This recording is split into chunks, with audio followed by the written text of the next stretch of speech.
Welcome, ladies and gentlemen, to the showdown between the Warriors of Chaos and the Vampire Coast. It is going to be Sigvald, the Unstoppable, facing off against Luther Harkin. Should be quite a bit of fun. Now, as far as the build goes, this build is heavily inspired by the Dark Lord Aerocrastic, who was the first one to introduce me to Chaos Warrior Halberds in this matchup. And man, oh man, I have to say, they are very, very cost effective. Against Depth Guard, they give you AP. Against Crabs and Morgles, they have anti-large. Against basic zombie deckhands, they have a ton of armor. They just bring a ton of utility and are very, very tough to get rid of for the Vampire Coast. Now, handgun-specific builds can snipe them down relatively effectively, but if you have a wide enough build, you can usually press the handguns to a position where it's not going to be the best time in the world for them. Now, my front line is going to be 4 Marauders backed up by 4 Halberds. On the flanks, we do have 2 Forsaken, and it looks like it's going to be, I think, dual Horsemen on each side. Yeah, it looks like 2 in total, with a couple Poison Warhounds who are going to be trying to get into the cookie jar here of the Vampire Coast.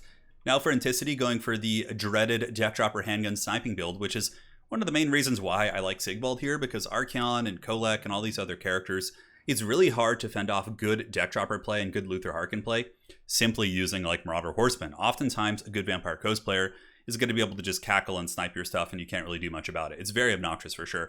In this case, though, I probably will be losing my Firecaster. He's pretty vulnerable here. I put him on foot, so he's a little bit of a smaller target, and I could try and hide him in the troops, but yeah, this build, it's good at sniping, but in doing this also, you kind of take away a lot from your ground force and can oftentimes struggle with big wide armies and things like that. But it's very strong for your Anticity.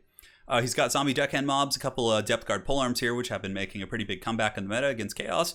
He's got zombie bombers, triple handgun, and it looks like it's going to be a Vampire Captain with some scurvy dogs here hiding in the back. Let's waste no more time, guys, and get this party started.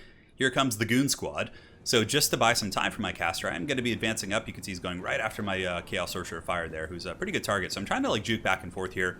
And the Horsemen do get some nice volleys here. We might actually be able to pick off a Death Dropper as well. Luther Harkin flying overhead, just going to be using his pistol and dropping some shots. But the Marauder Horsemen are at least keeping him honest. So if he's going to make me pay the Troll Toll, I can make him pay a partial Troll Toll back. That is some solid strategy there, the Troll Toll strategy. But nonetheless, Luther doesn't really care about the Javelins too much, just kind of juking them, scooting and shooting. Very much like a StarCraft 2 style of micro right there. So here, the Marauder Horseman sitting under him, getting some good damage, and considering I'm probably going to lose my caster, I'm like, screw it, Anakin. So I just drop a Burning Head right here, and he dodges it very easily. So that was, I could have cast it on something else, but no matter what I cast it on at this range, even before the main fighting starts, he's going to be pretty on point with dodging it. But, on the bright side of things and making him dodge it, it does kind of discombobulate his formation a little bit, which is kind of the upside of that. And also, this is great. Luther did go in for the kill. I'm shaken. I'm terrified. I used Scroll of Shielding to try and save my character. But also, Luther took a ton of damage. So that's good. Even if he heals to full, it's still progress towards his healing cap. And usually the Chaos vs Vampire Coast matchup is very long and grindy, so getting a little catch like that certainly felt good.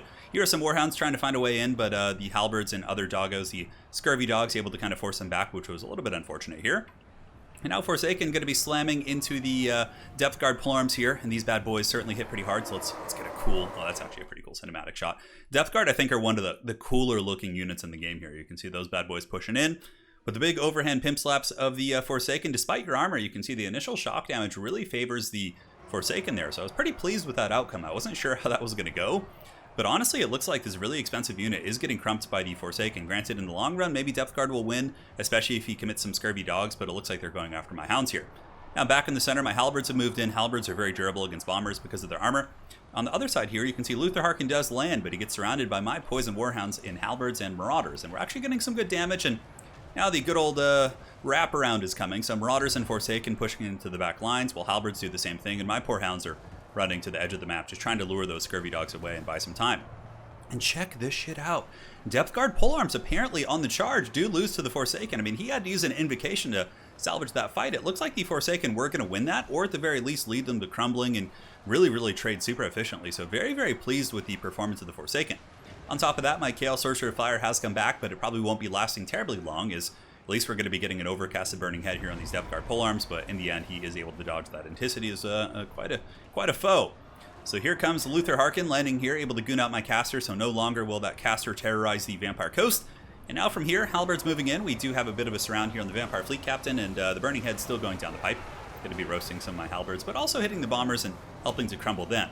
In the backfield, Forsaken are chewing on the gunnery mobs, though they are being poked here by a handgun mob, taking a little bit of damage, and Marauders have also saturated in, and now you can see there's a big influx of Chaos forces, so Halberds and Sigvald and more Marauders.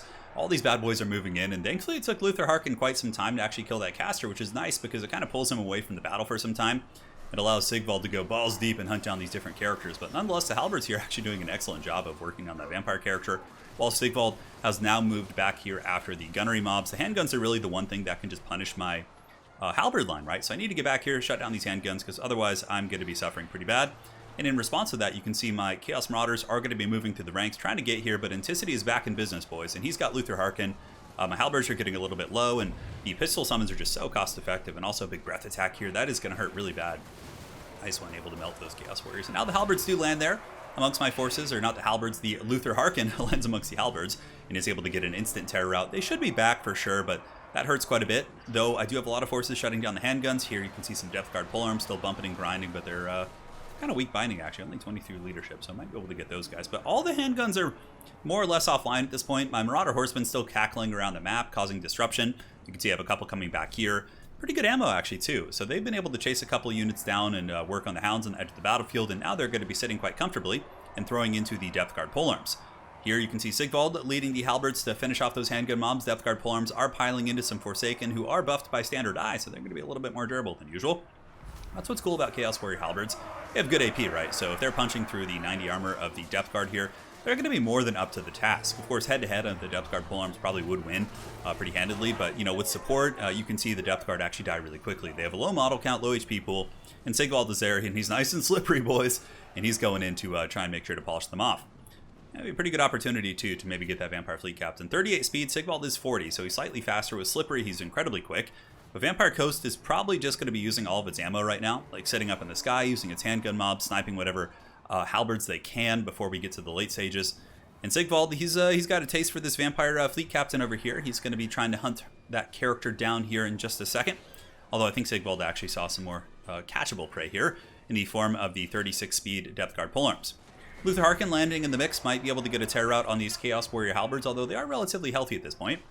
And now we get some hounds that are going to be swarming on this caster. Might be able to get a little bit of damage before the Scurvy Dogs get there, so it's at 800 HP. The charge puts it down to about 796, which is good, but Anticity with a really good screen pulls in his Scurvy Dogs and is able to hunt down my Chaos Warhounds right there. So quite painful for sure.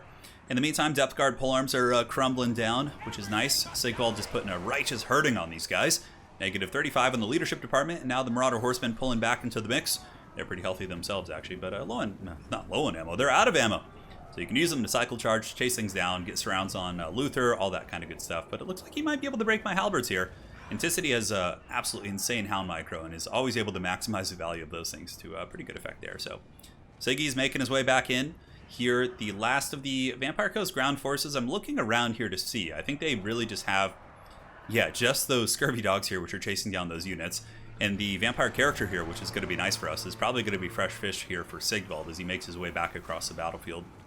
Yeah, negative 15 there for a second. 10, negative 1 leadership.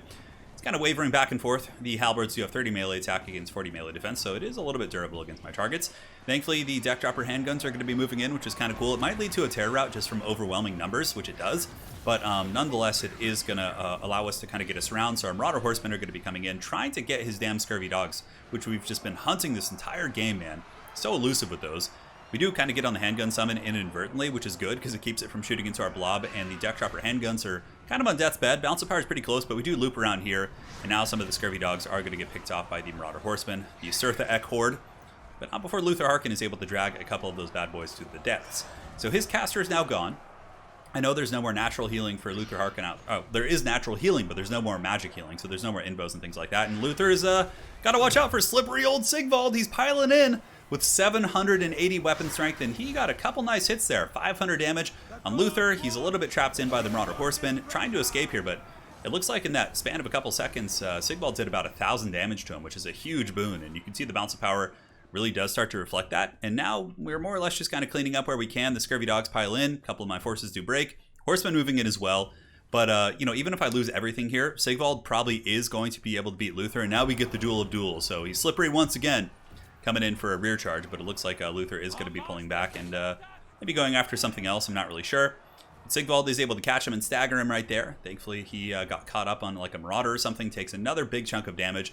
Scurvy Dogs are pinned in, and now we should be able to get Luther Harkin. And without units on the ground, he's going to be forced to land, but that is going to most likely be army losses here as he lands to his doom. Sigvald cackles in Slanesh, and that is going to be all she wrote for the Vampire Coast. And yeah, that build is quite a bit of fun, man. I have to say, like, I can't remember if Arrow uses, I think his build's a little different with, like, Forsaken and Marauders, but yeah, that's all on him for innovating that. I wouldn't have thought of that for sure, but, like, considering that the threats to you are, like, crabs and bombers, and halberds are durable against bombers, are good against crabs and Mourngulls, they can endure, like, a long battle. I think they're really good, man. And Sigvald, this build wouldn't have worked as well pre-Sigvald, because the thing is, if I had come in with, like, an Archon or Expensive Lord, he would have just sniped me with his, like, Goon Squad in the sky, and I would have lost.